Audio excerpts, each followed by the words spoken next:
Assalamu alaikum students, how are you? We are going to discuss a new topic, properties of waves. There are three properties of waves: reflection of waves, refraction of waves and diffraction of waves. We will discuss the two properties today, reflection and refraction. The definition of reflection is the bouncing back of waves into the same medium after striking the surface of another medium.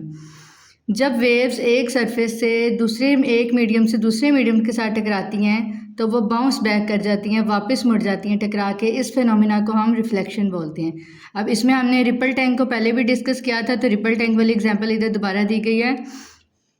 Ripple tank में क्या है, एक हमारे पास tray है जिसके अंदर हमने water को फिल किया हुआ है। यहाँ एक बार लगा हुआ है और बार मज़ीद मोटर से या वाइब्रेटर से अटैच किया गया है। जैसे ही मोटर ऑन की जाएगी तो ये बार वाइब्रेट करेगा।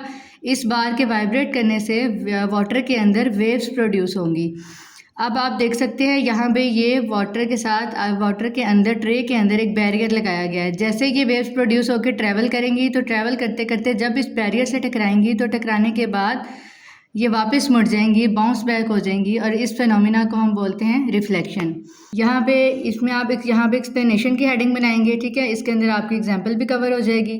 उसके बाद यहाँ पे एक और डेफिनेशन है, angle of incidence and angle of reflection.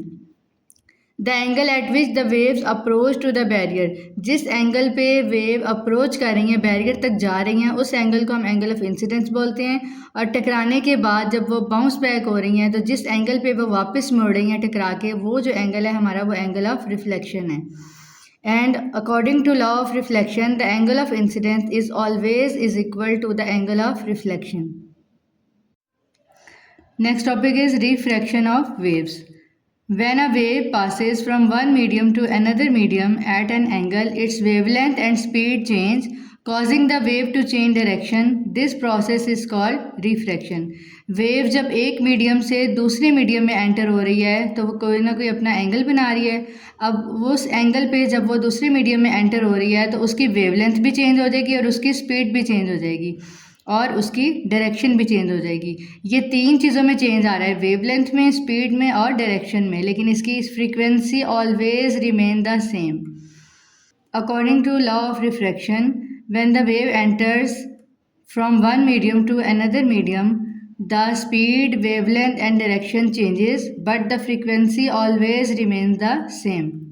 इसकी एग्जांपल हमें दी गई है, एक हमारे पास डीप वाटर है और दूसरा हमारे पास शैलो वाटर है। जब वेव डीप वाटर से शैलो वाटर में एंटर होगी तो उसकी डायरेक्शन भी चेंज हो जाएगी, उसकी स्पीड भी चेंज हो जाएगी, स्पीड स्लो हो जाएगी। डीप वाटर के अंदर वेव की स्पीड फास्टर होती है और शैलो वाटर के अंदर वेव की जो स्पीड है वो स्लो हो जाएगी।